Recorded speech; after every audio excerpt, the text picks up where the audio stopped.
자, 이제 신명기 이제 1장으로 들어갑니다. 자, 신명기 1장으로 들어가면은 이제 하나님께서 그 이스라엘 백성들에게 보면은 3절에 보면은 신명기 1장 3절에 보면은 제40년 11월 1일에 모세는 여호와께서 그들에게 전하라고 자기에게 명령하신 모든 것을 그대로 이스라엘 자손에게 선포하였으니, 그렇죠? 그러면서 5절에 모세는 요단 건너편 모압 땅에서 이 율법을 설명하기 시작하였다. 예. 그러니까 하나님께서 이제 이스라엘 백성들이 이제 가나안에 들어가서도 이제 하나님의 이 뜻, 하나님의 말씀과 계명을 잊지 말고 너희가 반드시 이 말씀에 따라서 살아야 된다는 것을 모세를 통해서 다시 한번 이 말씀을 이제 주시는 거예요. 그래서 하나님께서는 이제 자기 백성들이 그 가나안에 들어가면은 그 가나안에 많은 그 이방 족속이나 악한 풍습, 우상의 풍습, 이런 거룩한 하나님의 선민에게 해로운 것들이 너무 많으니까 그런 것들에 대해서 이스라엘 백성들에게 다시 한번 그 경각심과 교훈을 주기 위해서 모세를 데려가시기 전에 이스라엘 지도자인 모세의 그 권위가 크니까 하나님께서 모세를 통해서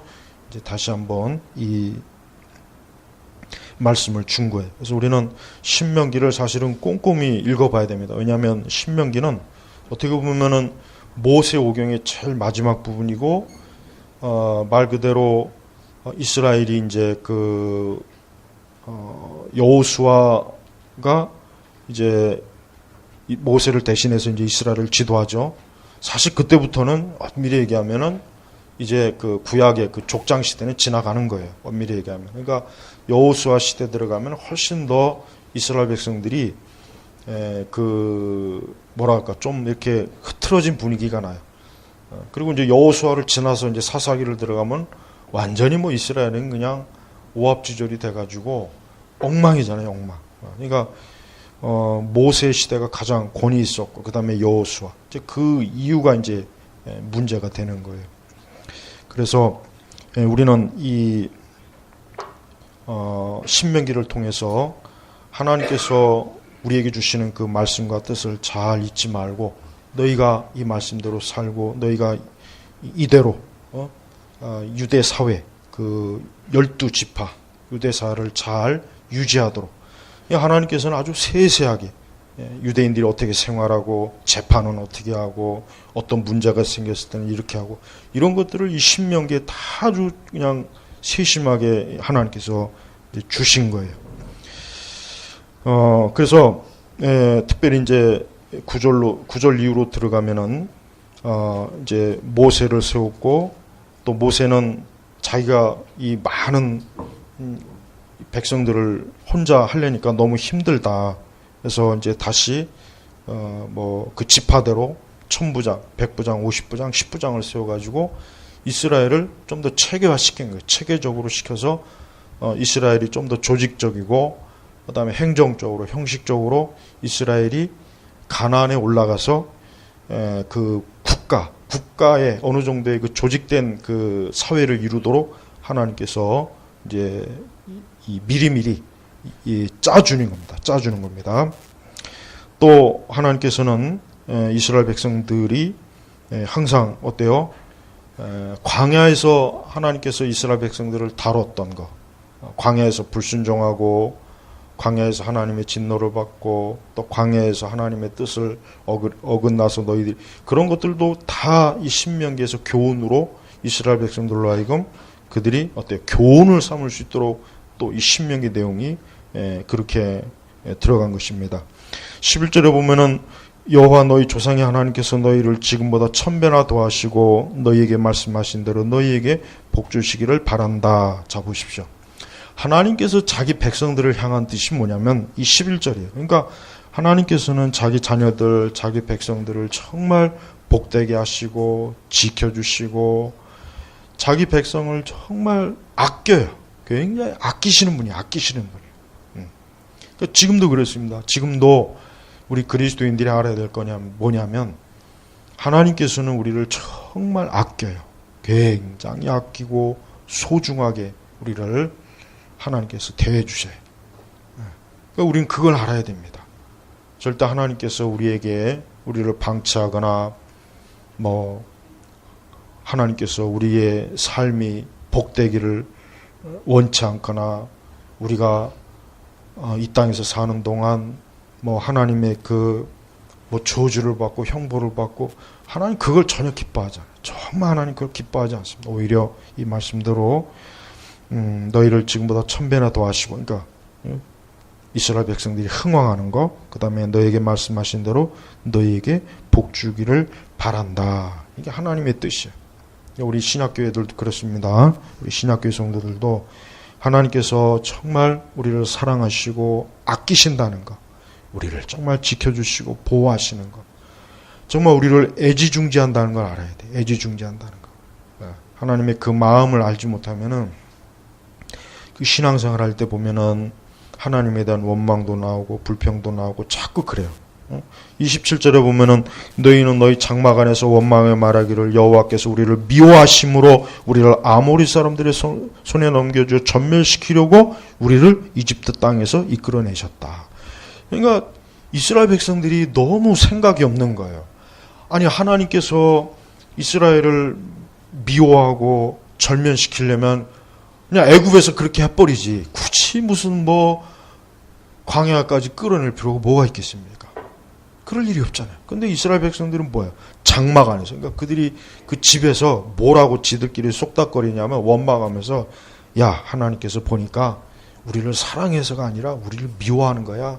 미워해가지고 우리를 저 아모리 사람의 손에 넘겨주려고 거기에 전멸시키려고 우리를 애굽에서 끌어낸 거야. 이 얼마나 철없는 거야. 철없는 거. 우리가 자녀들 키우지만 부모가 자녀들이 잘 되기를 원하잖아요. 세상에 어느 부모가 자녀가 나쁘게 되길 원하는 부모가 어디 있습니까? 근데 가끔 보면 자녀들은 그런 부모의 마음도 모르고 부모를 원망하고 나를 못해주고 지금 이스라엘이 그거와 똑같은 거예요. 그러니까 하나님께서 이런 말을 들으실 거 아니에요. 얼마나 하나님께서도 인격적인 분인데 어쩌면 이렇게 너희가 내 마음을 그렇게 모르느냐. 내가 아무렴 너희를 절멸시키고 멸망시키고 그 광야에서 고생해가지고 그렇게 하려고 내가 너희를 애굽에서 이끌었겠느냐. 그게 아니란 말이에요. 그러니까 여러분 우리가 이 세상 사는 동안 항상 하나님이 절대 나를 미워하거나 나를 저주하거나 내가 안 되는 걸 하나님 원하신다는 생각은 정말 눈곱만큼도 하면 안 돼요. 티끌만큼도 하면 안 되는 거예요. 근데 의외로 그런 생각하는 분들이 꽤 많아요. 하나님은 내가 잘 되는 걸 싫어하는 것 같아.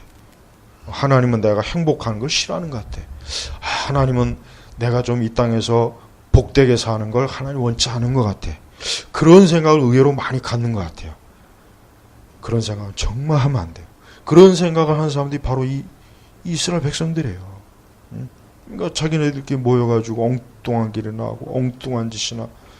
하나님께서 이스라엘 백성들이 얼마나 이 철없는 이런 이스라엘 백성들을 하나님 이끄시는데 얼마나 하나님의 마음이 그래서 때로 하나님의 진노도 하시고 징계도 하시고 하나님도 그렇게 하셨잖아요. 그러니까 하나님의 마음을 알아야 돼. 하나님의 마음은 부모의 마음이에요. 부모의 마음.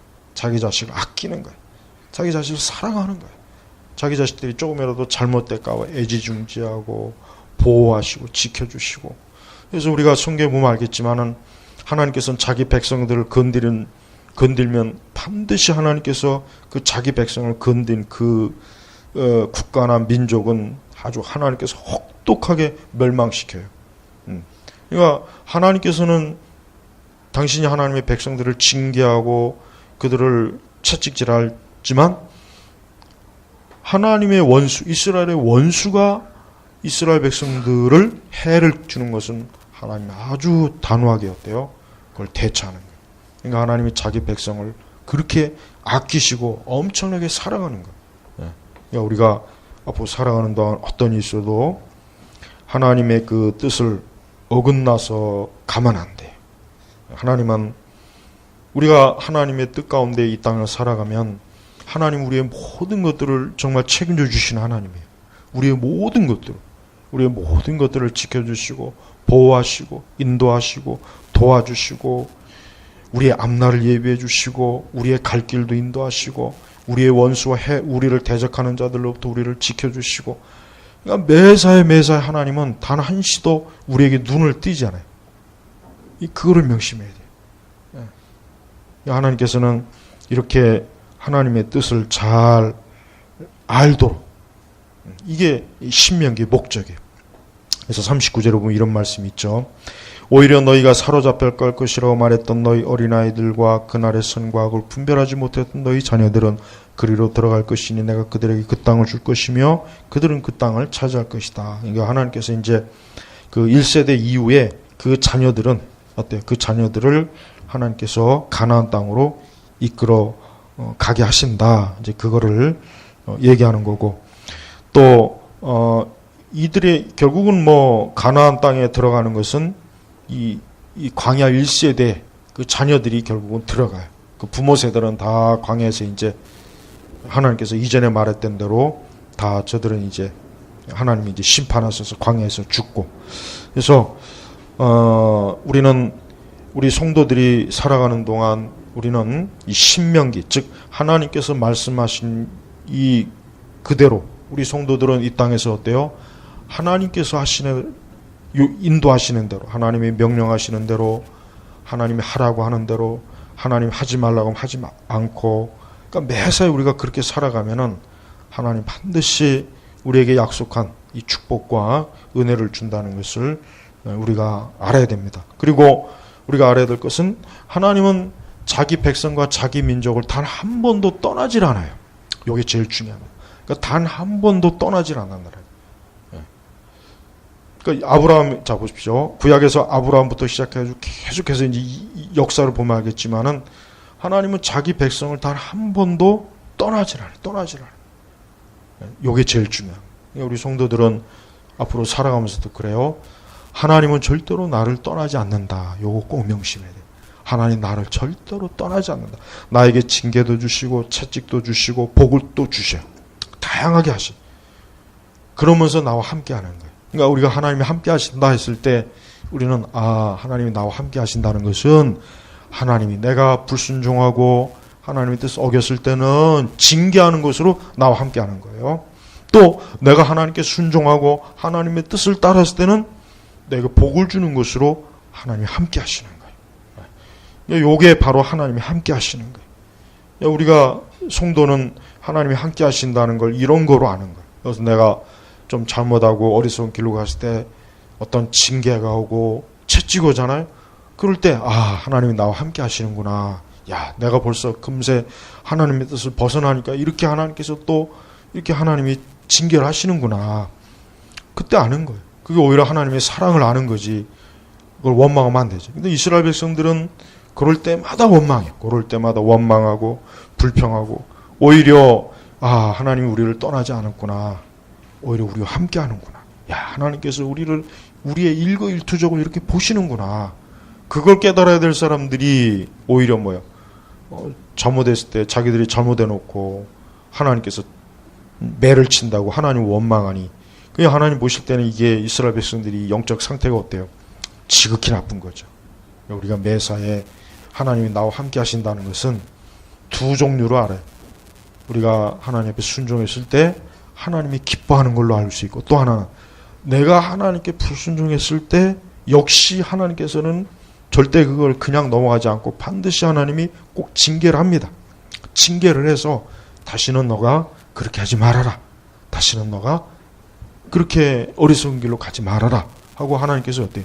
교훈을 주시는 거예요. 교훈을. 요걸 통해서 하나님이 우리와 함께 하신다는 것을 우리가 알 수가 있어요. 그래서 하나님은 1장에서 이제 31절에 한번 볼까요? 31절 같이 읽겠습니다. 광야 곧 너희들이 걸어온 모든 길에서 사람이 자기 아들을 아는 것 같이 여호와 너희 하나님께서 너희를 안고 이곳까지 이르게 하신 것을 너희가 보았으나 그랬죠. 자, 아들을 아는 것 같이, 우리가 아이들이 어릴 때 안고 다니잖아요. 그거예요. 지금도 그렇습니다. 지금도 하나님께서는 우리를 이 말씀이 영적인 의미로 안고 가시. 그러니까 우리 성도들은요, 인생을 살아가는 동안 어떤 일이 있더라도 어때요? 우리가 어떤 근심이나 염려나 두려워할 필요가 없어요. 하나님 우리를 안고 있어요. 근데 이 32절에 그러니까 너희는 이 일에 대하여 너희 여호와 너희 하나님을 믿지 않았다. 구약 성경에서 이스라엘 백성들이 하는 걸 보면은 정말 하나님께서 얼마나 사랑이 많으시고 얼마나 하나님께서 자기 백성을 사랑하는지 알 수 있어요. 뭘로 알 수 있느냐? 너무너무 하나님 앞에 불순종을 많이 해요. 너무 하나님 앞에 패역해요. 너무 하나님 앞에 하나님을 정말 영광스럽게 하지 못해요. 하나님께 딱 선민이라고 하는 민족들이. 그러니까 구약을 보면은 다른 것보다도 야, 하나님께서 정말 사랑이 많으시구나. 그분이 정말 마음이 넓으시구나. 야, 그분이 정말 자기 백성들을 정말 귀하게 여기시구나 할 수 있어요. 왜? 그렇게 불순종과 원망과 불평과 또 그것도 모자라가지고 이제는 이방 신들도 끌어들어가지고 영적 음행을 저지르고, 그러니 하나님께서 구약 성경을 보면은 정말 야, 하나님이 이렇게 자기 백성에 대해서 이렇게 인내하시는 분이구나, 참아주시는 분이구나. 하나님의 성품 중에 하나를 우리가 알 수 있어요. 그러니까 우리도 이런 하나님의 성품을 좀 닮을 필요가 있고, 무엇보다도 절대 하나님 의심하지 말고 하나님이 지금도 살아계시고 우리와 함께 하시고 우리의 매 순간순간을 하나님께서 한 걸음 한 걸음 재시고 이끄신다는 것, 이거를 우리가 알아야 됩니다. 또한 사람은 하나님의 보호를 받지 않으면 사람은 이 땅에서 절대 좋은 날을 살 수가 없어요. 하나님의 보호를 받지 않으면 제대로 살 수가 없어요. 그러니까 사람은 하나님이 지으셨어요. 그래서 사람은 반드시 하나님에게 가까이 있어야만 좋습니다. 그러니까 우리가 지금은 모르겠지만은 시간이 가면 갈수록 하나님의 백성들은 하나님으로부터 좋은 걸 얻게 돼 있어요. 좋은 걸 얻고 좋은 인생과 좋은 삶, 좋은 길을 누리게 돼 있어요. 그렇게 돼 있습니다. 왜 그러냐? 하나님은 자기 백성들을 아까 얘기했죠. 자기 백성들에게 복을 주시는 분이에요. 복을 주시는 분. 자기 백성에 해를 주시는 분이 아닙니다. 절대 하나님 우리에게 해를 주지 않아요. 우리가 지금 어떤 상황에 처했어도 그건 해가 아니에요. 사랑이에요. 하나님의 사랑이에요. 하나님이 우리를 돌보시는 거예요. 돌보시는 거. 조금도 하나님이 나에게 해를 줬다, 내 삶을 힘들게 한다, 그런 생각은 앞으로 절대로 하면 안 됩니다. 그런 생각 자체가 정말 하나님에 대한 그 사랑을 의심하는 거예요. 그러니까 이런 부분에 있어서만큼은 항상 온전한 마음을 다해서 하나님이 정말 나를 사랑하신다, 하나님 정말 나를 사랑하시고 지금의 내 이 모든 것도 하나님의 은혜고 앞으로도 그럴 것이고 나는 그 하나님을 영원히 사랑할 것이고 영원히 쫓을 것이고, 그 믿음을 가지고 살아야 돼요. 이게 하나님이 자기 백성이 자기 자녀들에게 원하시는 마음이에요. 그 마음이란 말이에요. 이런 마음에서 벗어나지 말고 이 신명기 이제 1장 넘어가서 2장으로 들어가서 이제 서서히. 근데도 신명기를 보면은 하나님께서 이스라엘 백성들이 또 이런 여러 가지 것들을 다시 한번, 아무래도 그 부모 세대가 했던 것을 다시 한번 자녀 세대들에게 상기를 시켜줘서 자녀 세대들이 2번, 3번 또 저들이 불순종함이 없도록 그렇게 하도록 하나님께서 말씀을 주신 거예요. 그래서 여러분 신명기를 한번 틈틈이 다시 한번 개인적으로도 한번 읽어보시고, 그러면은 지금 이 하나님께서 신약시대 하나님께서 여전히 구약시대 하나님처럼 우리를 이끌어 주시는구나 하는 것을 알 수가 있습니다. 자, 오늘 여기서 신명기 1장을 마치고